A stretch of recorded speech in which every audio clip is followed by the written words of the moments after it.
배 대표님 마지막으로 김성훈 경호처 차장이죠. 지금은 경호처장 직무 대리를 하고 있습니다. 예. 박종준 있죠. 예. 전 경호처장이 물러나 버렸고 그분은 경찰 출신입니다만은 이광호 경호본부장 두 사람에 대해서 경찰이 집요하게 그렇죠.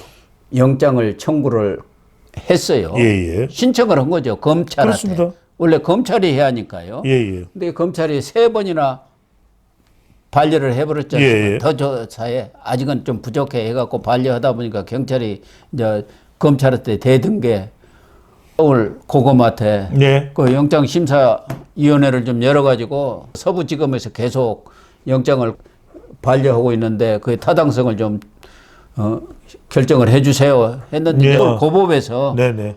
영장 청구하는 게 타당하다 하니까 서부지검에서 영장을 신청을 했지 않습니까? 예. 근데 그게 또 서부지법에서 그러니까요.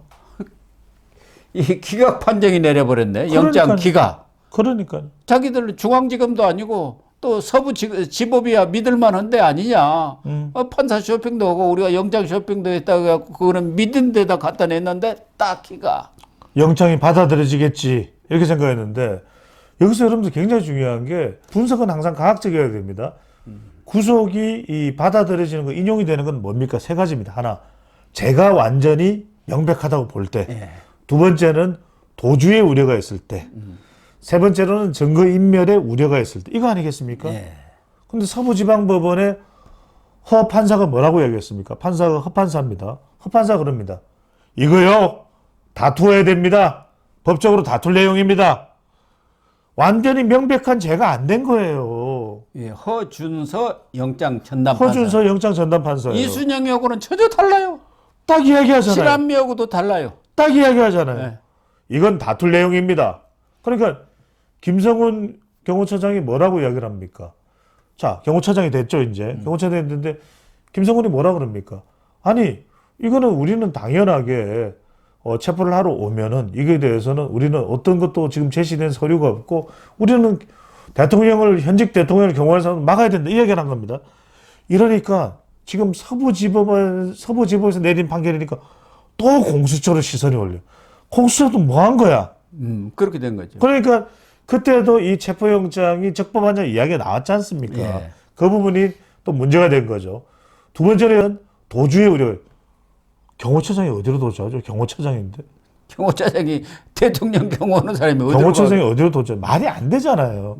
증거에 그래서, 대해서도 그렇죠. 대부분 다 증거를요. 수집을 했지 않느냐. 얼마나 하여튼 압수수색을 철저해요. 해가서 다 가져갔는지 더 가져갈 게 없대요. 예. 더 가져갈 게 없대요. 그러니까 이 3가지만 봐도 이게 핵심이 여러분들 정확하게 과학적으로 법원은 이렇게 과학적으로 돌아가야 되는 겁니다. 예. 3가지를 볼 때 소명 부분에서 완전한 죄냐 아니다. 다투어야 된다. 두 번째, 도주할 우려가 없다. 경호처장이 어디로 도망가겠습니까? 본부장이. 세 번째, 이건 증거는 다 가져가서 더 가져갈 게 없다. 증거인멸의 우려가 없는 겁니다. 그래서 기각이 되는 겁니다.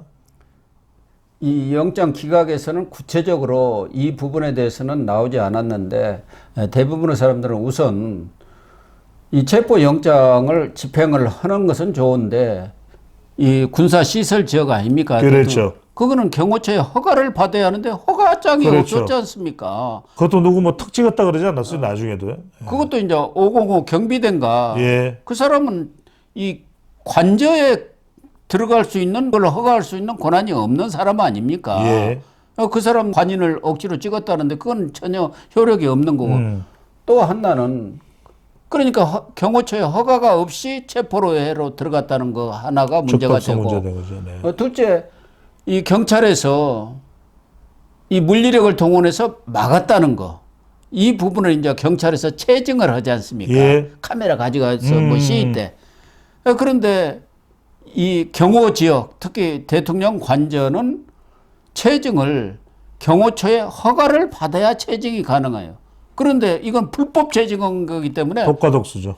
그러니까 불법적으로 된 것은 증거로 채택이 될 수가 없습니다. 그래서 대통령실이나 경호처에서도 언론에서 그 몰래 찍어서 이렇게 보도하는 거 이것에 대해서 여러 차례 경고를 하지 않습니까? 고발돼 있는 상태입니다. 예, 고발도 하고 허가 없이 그렇게 하는 것은 안 되죠. 위법이다. 독화독소예요. 그러니까 이런 것 때문에 특히 서부지법에서 안 돼 이렇게 됐다고 그러더라고요. 그렇죠.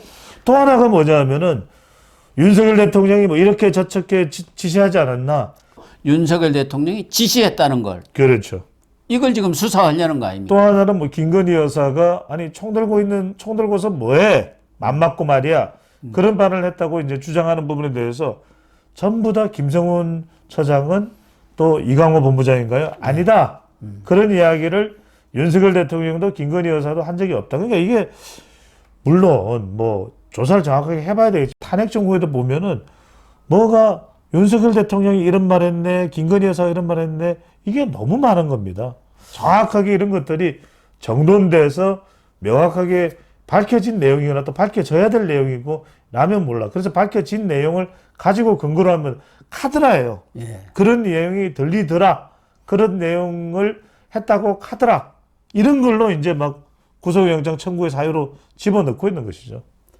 특히 공수처라든가 지금 경찰 국수본 이런 쪽은 정부 산하에 있는 기관들이지만 어떻게 보면은 사실상 민주당에서 컨트롤 타워가 되어갖고 지휘를 하고 있는 그런 정도의 그런 영향력을 받고 있는 거 아니냐는 의심을 받고 있는 것 아니겠습니까? 그렇죠. 어떻게 국가 원수에 대해서 수사를 이렇게 불법적으로 또 위법하게 할 수 있느냐 그런 문제 제기가 계속되고 있는 것이고 이번에 이 대통령 변호인단에서도 그것에 대해서 이 서부 지법까지도 엄히 경고를 한 것이다.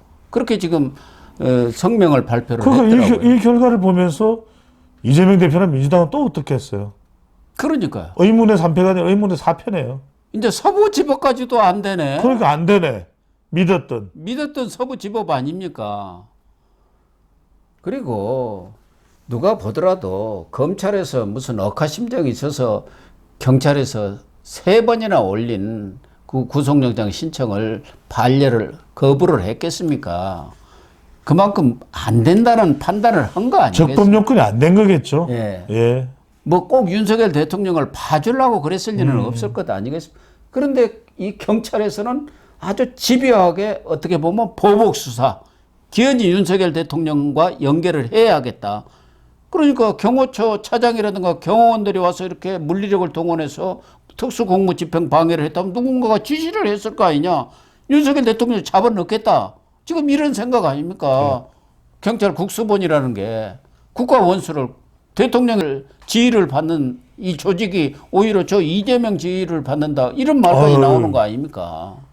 왜 이렇게 여전히 경찰이나 현직 국수본 대통령이죠. 직무는 정지됐다. 그래서 고 박사님도 그 이야기를 강조하셨잖아요. 지난번에 구속 취소 나온 배경에도 날짜가 시간으로 된 것도 있지만 실제로 그 다른 기타 사정을 보면은 바로 그 부분을 따져 묻는 겁니다.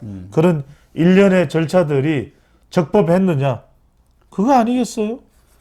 직위원 부장판사가 판결을 내린 그 핵심도 바로 그런 거 아니겠습니까? 그래서 이런 무리한 수사 결과적으로는 안 되는 겁니다. 무리한 수사. 법원에 가서 아직까지 법원은 야당이 민주당의 영향력이 그렇게 미친다고 볼 수가 없지 않겠습니까? 일부 뭐 진보적인 판사들이라든가 이런 사람들도 있습니다만은 대부분의 정상적인 판사들은 법과 양심에 따라서 판결을 하니까 다 제동이 걸리지 않습니까? 직위원 판사도 그렇죠.